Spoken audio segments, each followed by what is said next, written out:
So I think this might be the only Mario game where you have a concept like the Star Road. Like where you can go to a completely different special world from any world in the game other than the first one. Kind of it's a missed opportunity that you can't go to in the first one. These blocks are glitchy.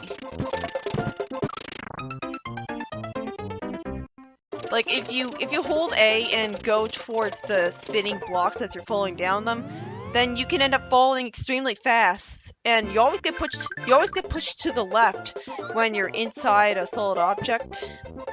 So you might end up actually getting yourself crushed by the gray wall to the left of you. So these things are a bit intimidating. But yeah, you spin jump by pressing A, and as long as you're not small Mario, you can crush these blocks. And see how fast I fell there? I think this might... At the very least, I know this is the only retro classic Mario game where you can spin jump through these kinds of blocks. I don't remember the new Mario games very well. So, because they're so unoriginal and they don't control nearly as well as this. This game's controls are literally perfect. So maybe they have the spin jump have the same effect in that game. The spin jump in the newer Mario games works very differently. It's just like, it gives you extra height for your jump, but there's a delay. So, you better use it before you think you need it. But yeah, I love that you can get up. I love that you can get higher in these places by just making the blocks above you flip, and then you keep on jumping. And it really helps to dismount Yoshi. Because for some reason, I don't know why, but when you press A to dismount Yoshi, you get flung up so ridiculously high. So that's very useful in this game. But it doesn't make logical sense that you are able to do that. I mean, you don't even see Mario stand up on Yoshi's back and jump off of him. But if he did, well, why does he jump higher than he normally does? It's not like you see Yoshi literally throw him off his back, which would be better, to show that he's heroically sacrificed himself for Mario, and it's not like Mario is intentionally cruelly throwing him into the pit to his death. But yeah, these things are invincible when they're spinning around, and they spin faster than you do. But if you have a Yoshi, then you can just eat him, and it gives you the properties of all of the shells at once. So you can fly with him, and you can do the other things, as we'll talk about later. I like that these pipes move upwards and downwards. I think how it works is that, like, there's one sprite that just goes upwards. These Hammer Bros things look so weird. Like, thankfully there's no normal Hammer Brothers in these games, in this game. So you just jump on the bottom of his platform, and then it kills him. Like, it's not too hard to avoid his hammers. Again, I love that there's so many unique enemies in this game. Like, they don't just have the normal regular Goombas. And like, obviously Mario has a form of badnik bouncing as well as Sonic. Like, if you jump on an enemy and you're holding the A button, you bounce off it. Probably, I think, higher than a normal jump, which makes no logical sense, but it sure is convenient. And I love that there are so many different enemies that you can eat with Yoshi. It is overpowered, though, that you can just eat them immediately. Like, with these Goombas, well, I think they're called something else, but who the fuck cares? Like, you can't kill them by stomping on them. They're actually invincible in that sense. But you can eat them with Yoshi just fine. They look so weird. It's actually a good thing that they're not the normal Goombas don't look like that, because they look so weird and indescript. I think the Goombas are supposed to be walking mushrooms. Above here is actually a pipe leading to a bonus room. Like after you go northeast. But it's really cheap to fly up there. Because, come on, how are you supposed to do that consistently with these things jumping all over the place? It's so hard to build up speed when you're such a tiny amount of area to run around in. I've gone up there before, but it's not worth it. I mean, it's not even faster, it's just a waste of time. Like, I feel like all the bonus rooms in the game are pointless because the levels are so easy, and the bosses are ridiculously easy, which is good, that you don't need bonus rooms in this game. It's frustrating. The bonus rooms would have been so wonderful in Mario 3. But instead, they're just pointlessly in this game. I have 59 lives by this point. For some bullshit reason, when you stop playing the game and you reload your file, it robs you of all of those lives, except for 5. As opposed to 3. Like 3 is the starting point life amount in Sonic games, but it's 5 in this game, which is more merciful. But yeah, this castle is a vertical area, like starting with this room. I was worried, when I was a kid, I was always worried about getting crushed in this room, but it's really not so bad. You can one-shot these dry bones with the cape. I don't see why, but it's convenient.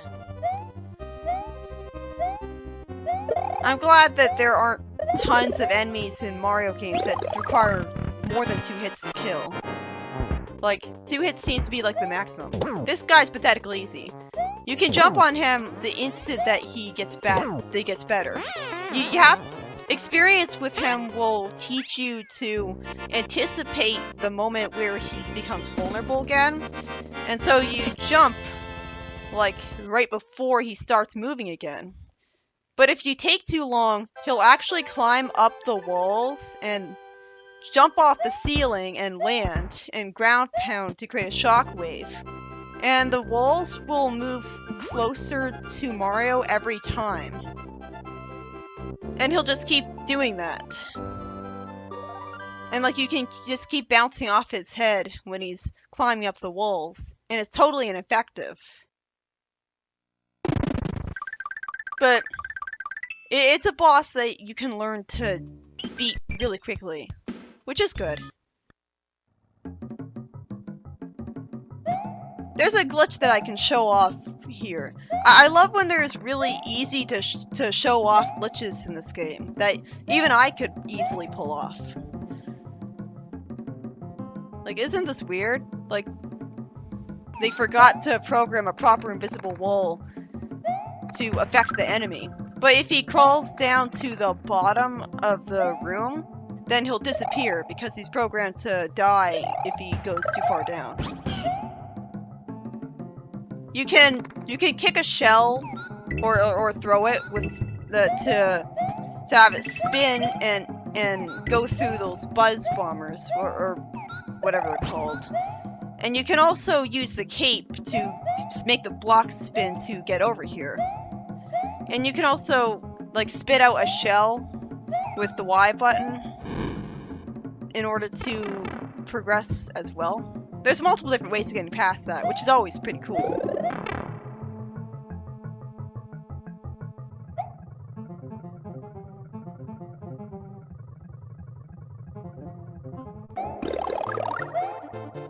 It's very convenient that you can fly even with Yoshi. Or rather, you jump really high. And, of course, when you're holding down the A button, you descend more slowly. Actually, that's true even if you don't have the cape. As long as you're holding the jump button down, you'll always descend more slowly. It's just harder to notice when you're not using the cape. And here's another really easy show-off glitch. Though it happens so fast that I jump out before I jump out, but here you go. You can actually clip through that thing and move faster, but in the amount of time that you're going to take to get that glitch activated, you would have been better off just duck jumping all the way. Yeah, I love that you can duck jump to get through that passage and get that star coin without being Small Mario. Like, you aren't forced to become Small Mario to do certain stuff in the level. Like in New Super Mario Bros. For the DS, where you're forced to beat the Boom Boom bosses with just one. Did that shell just phase through me and not hurt me when it should have? I guess this hitbox doesn't start yet. Like it takes a while to start. I didn't jump on that thing because if you jump on the charging chucks of any kind, it feels like the controls for bouncing off him are very stiff. Like, you'll either bounce directly left, like diagonally left, or you'll bounce diagonally right. And it's at two very specific angles, and there's no real way to properly control it. So it's pretty hard to hit the gold tape the way you want, bouncing off that thing. And the only way you can one-shot it is to use the cape against it. That's probably another one of the reasons why the cape is so broken, that you can one-shot so many enemies with it for no reason at all. If you do it right, you can clip through that wall with Yoshi by syncing with them, and then you can just go through the wall and avoid losing Yoshi by doing a cape jump with him. So you don't actually have to give up Yoshi there. But it's pretty difficult to clip through the floor with him. Like, you have to land on him exactly the right time.